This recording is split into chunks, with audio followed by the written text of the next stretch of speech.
Müsəlmanlar bir olmalıdırlar. Müsəlmanlar qardaş olmalıdırlar. Kur'an mərkəzli inanc müsəlmanları birliyə, vəhdətə toplaya bilər. Məzhəbləri doğru düzgün oxumamaq, məktəbləri doğru düzgün anlamamaq insanların bölünməsinə və təfriqiyə düşməsinə səbəb olur. Bir din ki parçalayır, o din bizə lazım deyildir. Salam veririk, salamımıza belə cavab vermir. Nə üçün? Müşrik gözündə baxdığı üçün. Dində qəbahət yox, qəbahət yanaşmadadır.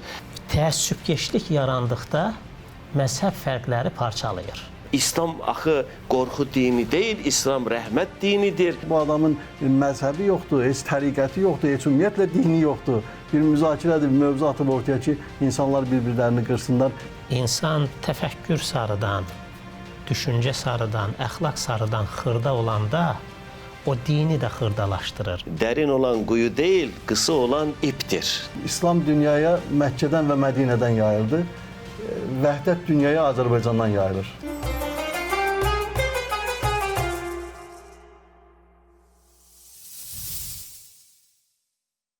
Salam, hörmətli tamaşaçılar. İman verilişinin növbəti buraxılışı ilə görüşünüzə gəlmişik. Bugün İslamda vəhdət mövzusunu müzakirə eləyəcəyik. Belə mühüm və aktual mövzunu müzakirə etmək üçün təbii ki, verilişimizə mütəxəssisləri dəvət etmişik. Qonaqlarımı sizə təqdim edirəm. Azərbaycan İlahiyyat İnstitutu İslamşünaslıq kafedrasının müdiri, İlahiyyat üzrə fəlsəfə doktoru, dosent Əhməd Niyazov. Heydər məscidinin imamı Rüfət Qarayev. Xoş gəlmişsiniz. Xoş gördük. Hər vaxtınız xeyir olsun. Əhməd müəllim, əvvəlcə sizə belə bir sualla müraciət eləmək istəyirəm. Biz bilirik ki, müsəlman dünyası müxtəlif problemlərdən əziyyət çəkmişdir. O problemlərdən ən başlıcası təfriqə, parçalanma, yaxud məzhəb zəminində bölünmədir desək, heç vaxt yanılmarıq. Belə bir təfriqə, bölünmə, parçalanma əlbəttə ki, vəhdəti, birliyi, həmrəyliyi zəruri eləyir. Və bugün biz İslamda vəhdətdən danışırıq. Biz İslamda vəhdət dedikdə nəyi nəzərdə tuturuq? Burada bu və ya digər məzhəblərin, qrupların, cəmaatların bir-birinin içərisində ərməsi mi nəzərdə tutulur? Yoxsa vəhdət dedikdə biz nəyi başa düşürük? Buyurun. Bəli. Vəhdət, birlik, təklik, harmoniya içərisində yaşamaq deməkdir. Bu kontekstə görə dəyişir əlbəttə. Bu mənada fərqli kontekstlərdən olaraq etiqadda birlik İslamda böyük bir dəyərdir ki, Allahın birliyi əsasdır. Allah təkdir, birdir. Yaradanın bu birliyi tövhidi meydana getirir ve tövhid əqidəsində birlik. İkincisi kontekst olarak içtimai birliktir ki bu Müslümanların birliğidir. Müslümanların birliği mənasında mən bir cümlə ilə bunu ifadə edim. İslam ənənəsində ideal birlik hamının eyni düşünceye sahip olması değil. Ortak değerler etrafında birleşerek tefrikeye düşmeden birlikte yaşama arzusunu gerçekleştirmektir. Bu içtimai birliği meydana getirir. Üçüncü, düşüncede bəli Müslümanların düşüncede birlik, bu daha çok irfan değerlerinde məsələn əşyaya baxışı mənasında o vəhdəti vücud konseptindən yanaşmaq mümkündür ki, bu da hər şeydə birlik, vəhdətil vücud düşüncəsində hər şeyin birin əsəri olduğu, hər şey birdir. Ümumiyyətlə biz çıxış nöqtəsi olaraq istər əqidəni əsas alsaq, İster içtimai, ister düşünce bakımından hamısı bizi o birliğe aparır. Bu da bizim için o birlik vurgusu, vəhdəti meydana gelmek için bir resurstur diyebilirik. Təşəkkür edirəm Məhəmməd müəllim. Dediklərinizi belə xülasə eləyə bilərik ki, bugün müsəlmanların məzhəbindən, cəmaatından, düşüncəsindən asılı olmayaraq özlərini vahid dinin mənsubu hesab etmələri, belə bir dinin xeyir duası ilə bir-birini qardaş sanmaları elə vəhdətin özüdür. Yəni, biz əlbəttə ki, Qurani Kərimdə, Peyğəmbərin hədislərində bu birliyə bizi çağıran hansı motivlər var, bu barədə də danışacağıq. Təşəkkür edirəm Məhəmməd müəllim. Hacı, əlbəttə ki, biz bugün vəhdətdən danışırıq. Vəhdətin əhəmiyyətini məzhəbindən asılı olmayaraq hər bir müsəlman başa düşür və biz başa düşürük ki, müsəlmanlar bir olmalıdırlar. Müsəlmanlar qardaş olmalıdırlar və vahid ümmətin övladları olmalıdırlar. Bugün müasir dövrdə, İslam dünyasında, xüsusən də Azərbaycanda vəhdətə ən çox nə mane olur? Vəhdətin qarşısını kəsən hansı maneələr mövcuddur? Rəhman və Rəhim olan Uca Allahın adı ilə mən də bütün izləyiciləri salamlayıram və sizə də dəvətiniz üçün təşəkkür edirəm. Siz sağ olun. Ümumiyyətlə, vəhdət edərkən əvvəla vəhdətin özü nədir? Onu dərindən anlamağa ehtiyac var. Digər tərəfdən kiminlə vəhdət edirsən, onu düşünüb dərk etməyə ehtiyac var. Belə olduğu təqdirdə vəhdət etmək rahat olur. Məlumunuz olduğu kimi biz Heydər məscidində 2 imamıq. Orada bir imam Əhl-Sünnət məzhəbini təmsil edir. Mən isə Cəfəri məzhəbini təmsil edirəm. Bizim vəhdətimiz əvvəlcə İslam Universitetindən başladı. Biz orada imam işlədiyimiz müddətdə bir-birimizin arxasında dayanıb namaz qılırdıq. Hər ikimiz də İslamı həm təmsil edirdik, həm təbliğ edirdik. Və münbit şərait yarandığı zaman, Heydər məscidində imam olduğumuz zaman orada etdiyimizi burada etməyə başladıq. Məzhəbləri doğru düzgün oxumamaq, məktəbləri doğru düzgün anlamamaq insanların bölünməsinə və təfriqiyə düşməsinə səbəb olur. Amma Allah'a həmd olsun ki, ölkəmizdə elə mərkəz olaraq Heydər məscidini göstərsək və bu nümunəni də digər məscidlərə də artıq imamlarımız ölkə səviyyəsində daşınır ki, burada bir birliyin, vəhdətin, bayaq Əhməd müəllim də buyurduğu kimi, harmoniyanın şahidi oluruq. Biz ölkəmizdə burada ciddi şəkildə qarşı durmaları görmürük. Amma əfsuslar olsun ki, müəyyən məscidə gəlməyən və yaxud da vəhdəti sevməyən, hər hansısa bir qruplaşmanın, hər hansısa bir cəmaatın üzvü olan insanlar bunun maksimum dərəcədə qarşısını almağa çalışırlar. Təşəkkür edirəm Hacı. Siz çox mühüm məqamlara toxundunuz və qeyd etdiniz ki, bizim tariximizdə məzhəbindən və yaxud məşrəbindən asılı olmayaraq müsəlmanları bir-birinə qardaş elan eləyən görüşlər mövcuddur və siz İmam Cəfər Əs-Sadiqdən misal gətirdiniz.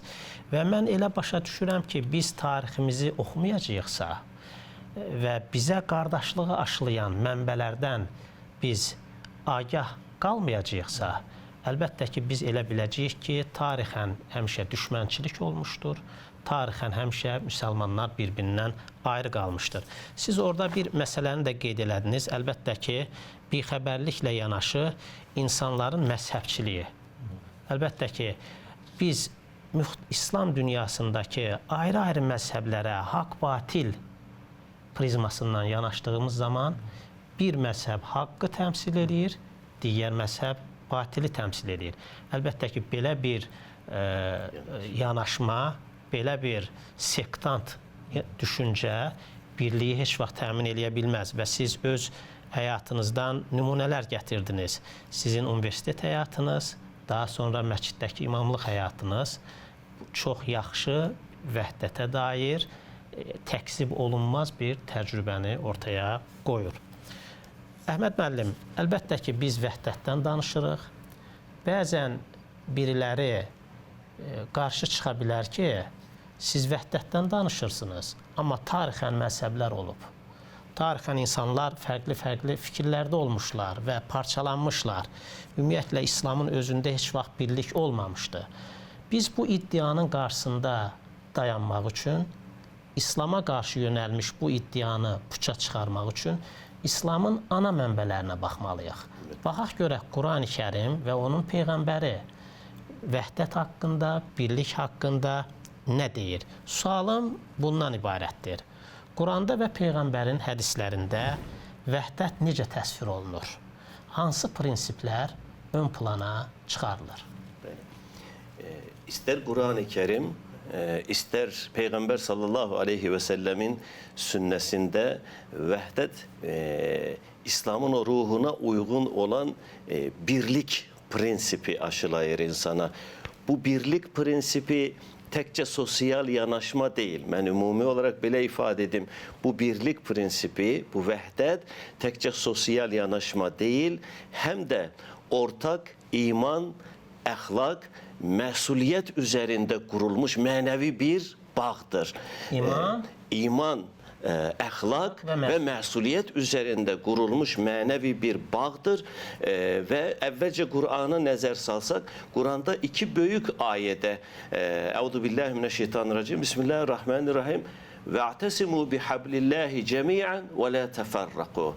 Allah'ın ipine sarılın ve parçalanmayın.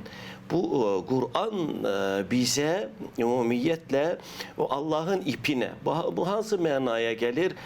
Hakkın yolunda birlik, beraberlik ve vehdeti teşkil edecek bir meyilleriniz sizin için yol gösterici olmalıdır.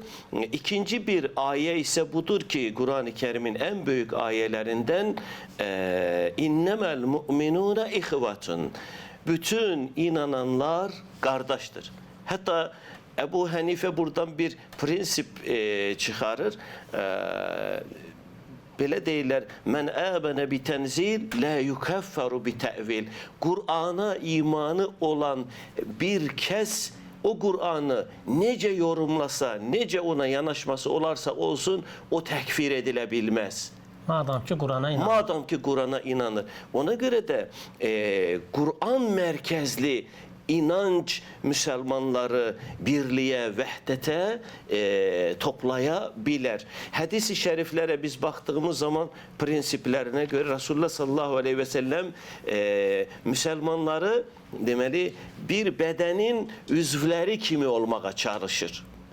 İnsan bedeni, bəli, bütün üzvləri bir insanın özünün o faydalı iş emsalını gerçekleştirmek için fokuslanmış, bütün üzvler farklı üzvler olsa da bir hedefe fokuslanmış demeli prensipleri gerçekleştirecek. Ve Resulullah sallallahu aleyhi ve sellem deyir ki insan bedeni o kadar birbiriyle ünsiyette bir hedefi gerçekleştirir ki eğer üzvlerden biri hastalansa diğer üzvler o kızdırmasıyla veyahut da ki başka təzyiqiyle işin o hasta üzvün ağrılarına iştirak edirlər.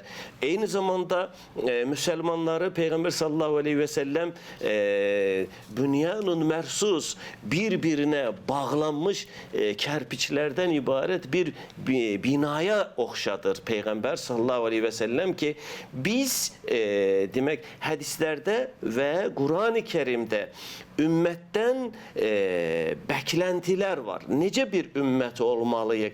Bu vehdeti gerçekleştiren ümmetin fertleri olmalıyıq. Biz özümüzü hesaba çekmeliyik. Adeten indi mevzunu çok uzatmayayım. Müslümanın özünü hesaba çektiği günde 5 defa namazı, ilde 1 defa orucu, ömründe 1 defa ise həcci var. Mənəvi dəyərdən biz özümüzü hesaba çəkirik. Həməd müəllim, bəli, siz doğru məqama toxunursunuz. Qur'an-ı Kərimin və sünnənin təqdim etdiyi bir müsəlman modeli var, bir cəmiyyət modeli var. Nə Peyğəmbərin dövründə müsəlmanlar parçalanmamışlar və Peyğəmbər davamlı şəkildə müsəlmanların birliyinə çağırış etmişdi. Yəni bir sözlə, əgər din parçalamaq üçün deyil, birləşdirmək üçün gəlmişdirsə, deməli, dinin mahiyyətində vəhdət yatır. Bir din ki parçalayır, o din bizə lazım deyildir. Din birləşdirməlidir. Din özlüyündə parçalaya bilməz. Əgər din parçalayırsa, deməli, biz onu düzgün başa düşməmişik. Rüfət müəllim, əlbəttə siz bayaq müəyyən qruplardan danışdınız ki, o insanlar Heydər məscidindəki vəhdətdən narahatdırlar. müsəlmanların məzhəbindən asılı olmayaraq birlikdə namaz qılmaları onları narahat edir. Əlbəttə ki, bu həm də məzhəbçiliklə əlaqələndirilə bilər. Məzhəblər bizim tariximizin gerçəkliyidir. Məzhəblər böyük İslam dini, mədəni irsinin elementləridir. Biz bunları inkar eləyə bilmərik. Amma məzhəb zəminində parçalanmanı da biz dana bilmirik. Hansı hallarda məzhəblər birləşdirir, qardaşlaşdırır? Hansı hallarda isə məzhəbçiliyə səbəb olur, parçalayır? Biz bəlkə də bir 11 illik fəaliyyətimizdən dolayı mənəvi haqqımız var ki, elə vəhdət deyərkən Heydər məscidinin üzərində daha çox dayanaq. Biz başladıq əvvəl cümə namazlarına 300-500 nəfərdən, indiki vaxtda cümə namazlarında 1500-2000 insanın olduğunun şahidi oluruq. Bəli. Təbii ki, biz o insanların kimin sünni və ya kimin şiə olduğunu bilmirik. İnanın səmiyyətimizə ki, heç maraqlı da deyilik bu mövzularda. Və eyni zamanda mənim yanımda olan əhl-sünnət dostlarımız var ki, digər Cəfəri məzhəbindən olan dostlarımız maraqlıdır. Mən onları nə vaxtsa Cəfəri məzhəbinə dəvət edəcəm. Heç vaxt deyiləm, heç vaxt da etməyəcəm. Yəni, elə bir mən nöqsan, naqislik görmürəm ki, onu Cəfəri məzhəbinə dəvət edəm. Və yaxud da eyni zamanda əhl-sünnət imamının da baxışı belədir. Yanında hər hansısa bir Cəfəri məzhəbindən nümayəndələr varsa, onları əhl-sünnət olmağa dəvət etsin və ya fürsəti olan kimi bunu dəyərləndirsin. Belə bir düşüncəmiz də yoxdur. Nə üçün beləyik? Çünki mənə görə, mənim baxışıma görə, mənim baxışımı formalaşdıran Qurandır. Mənim baxışımı formalaşdıran Peyğəmbərimizin hədisləridir. Mənim baxışımı formalaşdıran Əhl-i Beyt imamlarının həyat tərzidir, onların buyurduğu kəlamlardır. Onlar mənə bu çağırışı etmir. Onlar bizə bu çağırışı etmir. Bizə bir olun, qardaş olun, Allah üçün bir-birinizi sevin. Allah Resulü buyurur, bir-birinizi sevmədiksə iman etmiş olmazsınız. İman etmədiksə cənnətə girməzsiniz. Bizi elə şeylərlə məşğul etdilər ki, adi deyək ki, Ramazan ayının son gecəsində səhər bayram olacaq, bayramdır və ya bayram deyil düşüncəsi ilə biz o gecənin fəzilətini əldən vermiş oluruq. Amma halbuki mühüm bir neçə gecə var ki, biri də Ramazan bayramının gecəsidir. O gecə insan Allahla dua etməlidir, ibadət etməlidir. Allahla Ramazandan bir vidalaşması vardır. O gecənin fəzilətini əksəriyyətimiz itirmiş oluruq. Bunun kimi də bizi elə şeylərlə məşğul etdilər ki, biz İslamın ruhundan uzaq düşək. Biz Qur'anın ruhundan uzaq düşək. Biz Allah Rəsulunun sünnətindən uzaq düşək. Allah Rəsulü açıq-aşkar bizə deyir ki, biri-birinizi sevmədiksə həqiqi iman etmiş olmazsınız. Qarşımdakı din qardaşımdır, mən başladım onun rənginə baxmağa. Başladım onun əqidəsinə baxmağa. Amma halbuki o əqidə məni onu sevməyinə görə heç bir əsas vermir ki, mən onu sevməyəm. Amma və ya sizin də vurğuladığınız kimi suala gəldiyimiz zaman görürük ki, xüsusi cərəyanlar var. Xüsusi düşüncələr var. 11 ildir biz onlarla vəhdət etməyə çalışırıq. Salam veririk, salamımıza belə cavab vermir. Nə üçün? Müşrik gözündə baxdığı üçün. Əfsuslar olsun ki, bu cür cəmiyyətimizdə olan insanlar var. Bəs nə üçün belədirlər? Deyim ki, qaynaqlardan xəbərlər yoxdur, var. Amma qaynaqlardan, belə deyək, məqsədli şəkildə xəbərləri var. Xüsusi proqramlar əsasında xəbərləri var. İstər bu tərəfdən olsun, istər o tərəfdən olsun. Deyək ki, əhl-i sünnətdə radikal bir qruplaşmalar var. O radikal qruplaşmalara görə hətta özlərindən belə məscidə gedənləri təkfir edirlər ki, məscidə getmək olmaz. Deyək ki, Cəfəri məzhəbində olub xüsusi bir qruplaşmalar var. Məscidlərin bəzən zirar məscidi deyə adlandırıb ki, o məscidlər İmam Zaman ağa zuhur eləyəndə söküləcəkdir. Evlərdə qılın namazı, ibadət eləyin, getməyin. Bu, Peyğəmbər həyatına, Peyğəmbər sünnətinə müxatəbdirmi? Təbii ki, əksdir. Əhl-i Beytin həyatına müxatəbdirmi? Təbii ki, əksdir. Yəni, onların həyatında biz bunları görmədiyimiz halda demək ki, hər iki tərəfdən, burada bir tərəfə yüklənmək olmaz, hər iki tərəfdən xüsusi biz məktəblərdə olduq, məzhəblərdə olduq, bu doğru düşüncədir. Məsələn, mənə görə Cəfəri məzhəbində zərrədən zərriyə bir yanlışlıq və ya nöqsan görmürəm ki, mən bu məzhəbi tərk edib digər məzhəbə keçim. Və yaxud da Əhl-i Sünnət imamına arada bir zarafatla deyirəm ki, heç vaxt istəmərəm ki, sən Cəfəri məzhəbinə daxil olasan, sənin yerinə kim gələcək bilmirəm. Bu düşüncə ilə bir zarafatlaşmağımız olur. Yəni, adam Əhl-i Sünnət olaraq o qədər o sünnətin qaydalarına, Əhl-i Beytə olan məhəbbətinə riayət edir ki, bu zaman mən onda nöqsan görmürəm ki, onda nəyinsə dəyişməyini görürəm. Hacı, siz tamamilə doğru məsələlərə toxundunuz və qeyd edirsiniz ki, böyük ortaq dəyərlərimiz qala-qala xırda məsələlərdə biz bölünürük. Məsələn, eyni kitabı oxumağımız bizim qardaş olmağımız üçün kifayət deyilmi? Eyni qibləyə üz tutmağımız bizim qardaş olmağımız üçün kifayət deyilmi? Eyni Peyğəmbərə iman gətirməyimiz bizim qardaş olmağımız üçün kifayət deyilmi? Əlbəttə ki, din bu böyük dəyərlərdən ibarətdir.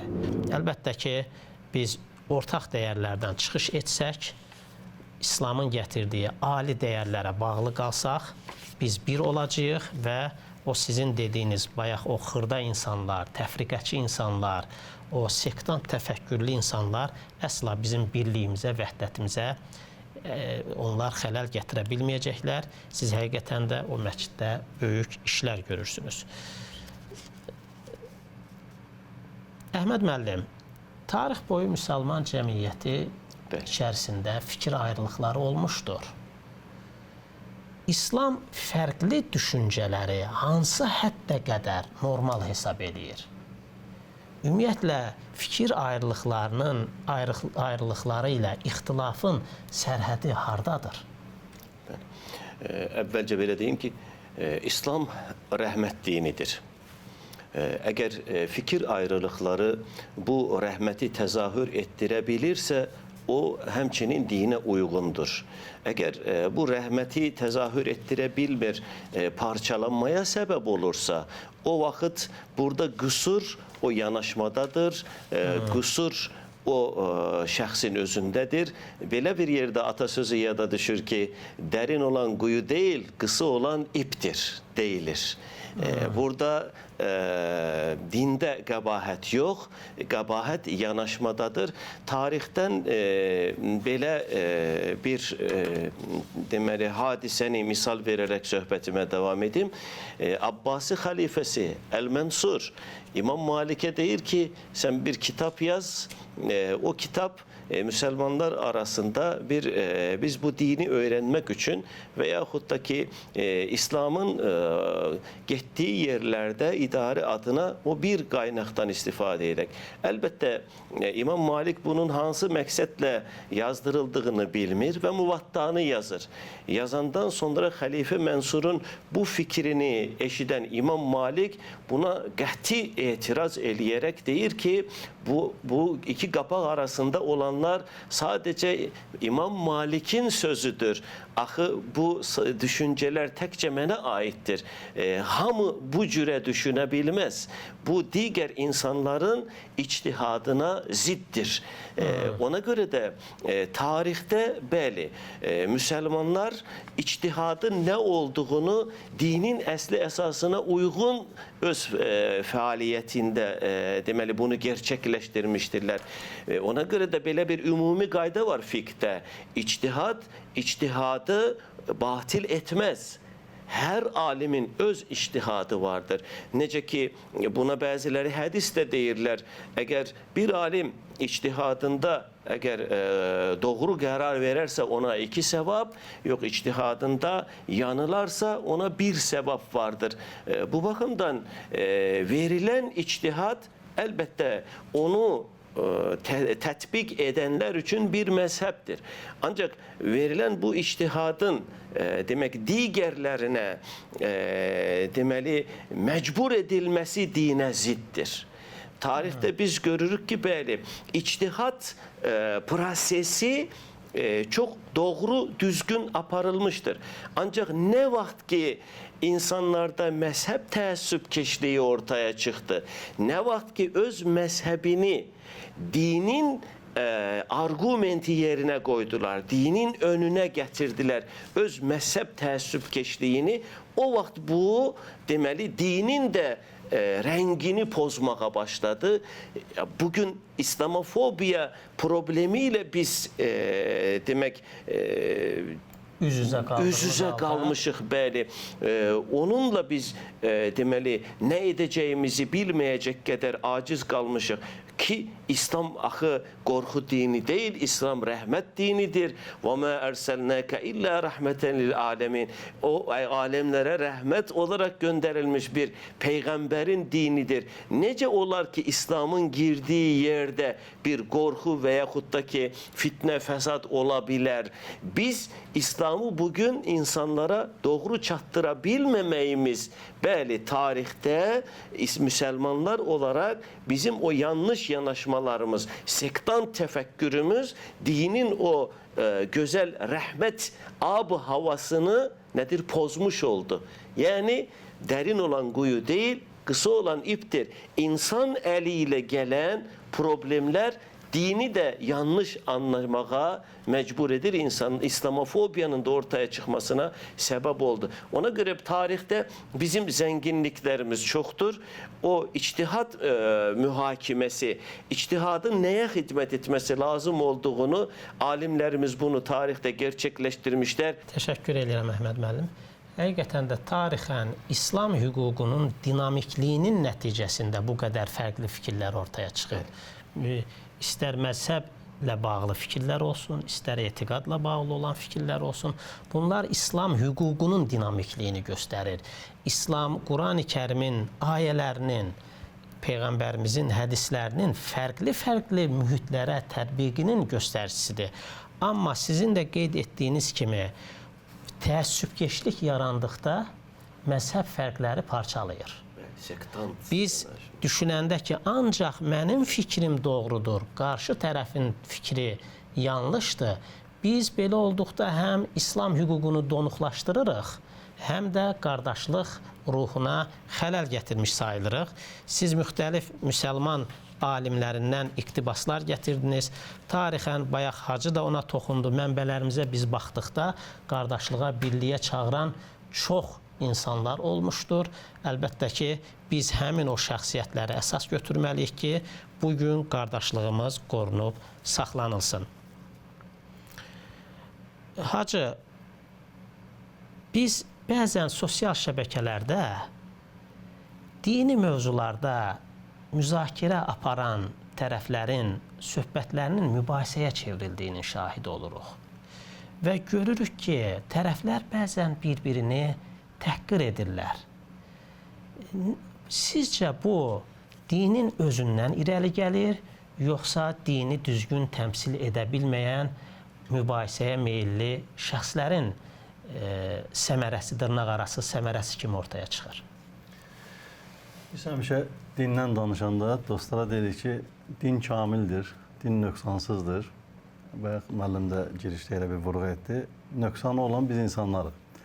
Yəni, nə qədər nöqsan varsa insandan qaynaqlanır. Amma Qurana baxdığımız zaman Quranı nöqsansız görürük. Allah Rəsuluna baxdığımız zaman onu nöqsansız görürük. Əhl-i Beyt imamlarına baxdığımız zaman onları nöqsansız görürük. Və belə olduğu təqdirdə biz o nöqsansızları özümüzə ideal seçəriksə, onların oturuşunu, onların elmi bəhslərini, onların bir Yəhudi ilə, bir Xristiyanla olan elmi müzakirələrini qarşı tərəf qəbul etməsə belə onlara sərt reaksiya yoxdur Peyğəmbərimizin həyatında. Əhl-i Beyt imamlarının həyatında sərt reaksiya yoxdur.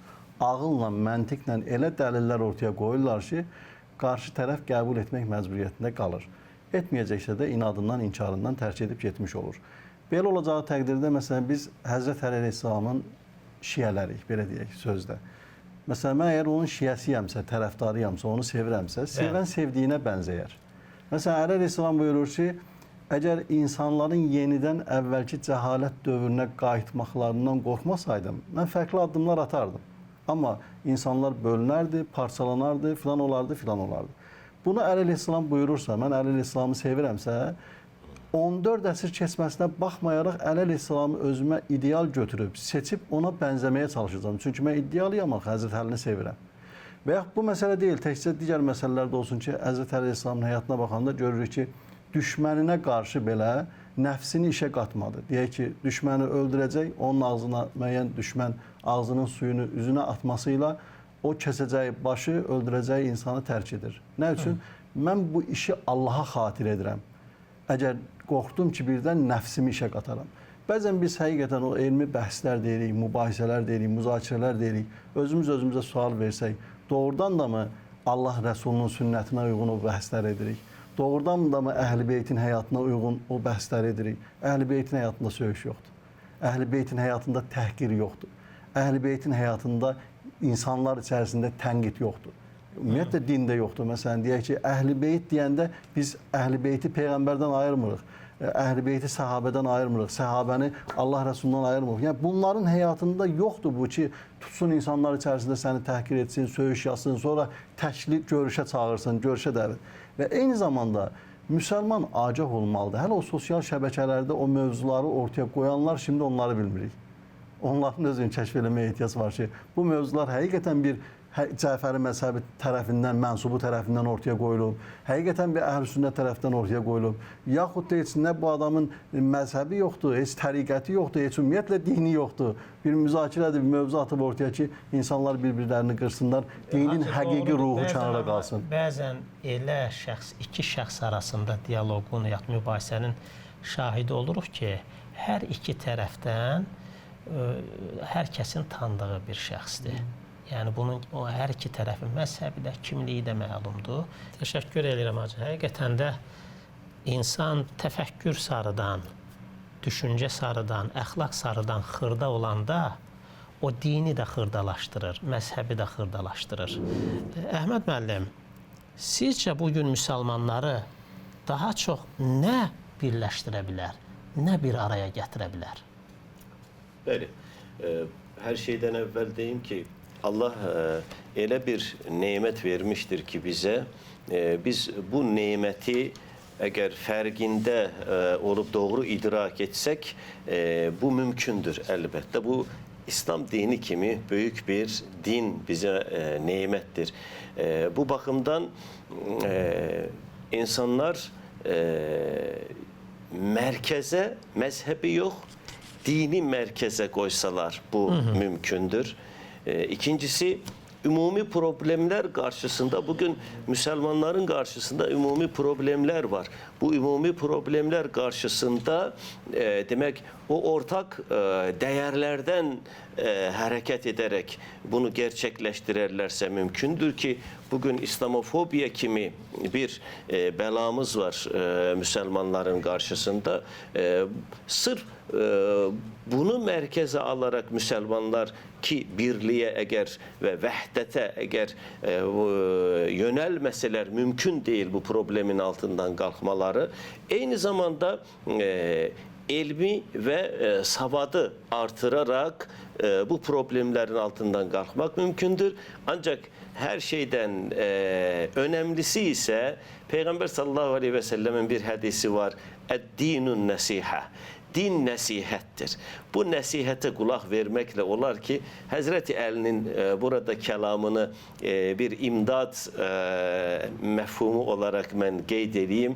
İnsanlar əgər səninlə eyni inançdadırlarsa, bunlar sənin dində qardaşlarındır. Ancak eyni inançda değilse eğer, eyni imanda değilse onlar da xilqətdə qardaşlarındır. Yəni, varlık insanın elinde emanettir.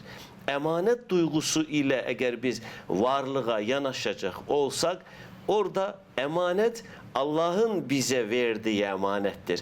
Bu şuurda olduğumuz müddetçe, bu idraki həmişə biz canlı tuttuğumuz müddetçe hiçbir problem kalmaz diye düşünürüm. Teşekkür ederim Əhməd müəllim. Bəli, biz hər şeyə elə bir dəyər əsaslı yanaşacağıq ki, o dəyər bizi biz olaraq görsün. Mütləq. Təşəkkür edirəm Əhməd müəllim. Son olaraq hacı sizə belə bir sualla müraciət eləmək istəyirəm. Gənclər arasında məzhəbçiliyin qarşısını almaq üçün hansı maarifləndirici addımlar atmaq lazımdır?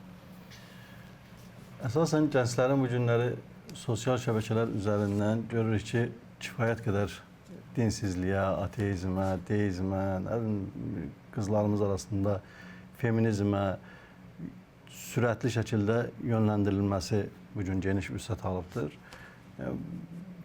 Sosial şəbəkədə bəlkə də bizim ruhanilərimiz, din xadimlərimiz, ictimai xadimlərimiz müəyyən qədər aktiv olmalıdırlar ki, yad qüvvələr, düşmən qüvvələr o gənclərimizin beynini yuyub, oğurlayıb aparmasın.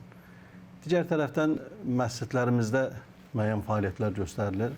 Bu gənclərə də İslam dini doğru düzgün aşılanarsa, İslam dini doğru düzgün təbliğ edilərsə, sadəcə sözdə vəhdət deyil, əməldə də vəhdət həyatımızın ana prinsipi olaraq mərkəzə qoyularsa, biz o gənclərimizin bizi nə qədər təqlid etdiklərinin şahidi olacaq.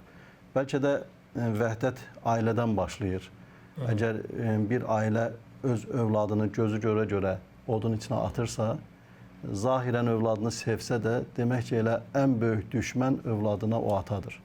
Əgər sən övladını radikal düşüncədə böyüdəsənsə, bir gün o radikal düşüncəni idarə edən qüvvələr həmin övladını radikal düşüncələrin qurbanına çevirəcəkdir. İslam dünyaya Məkkədən və Mədinədən yayıldı.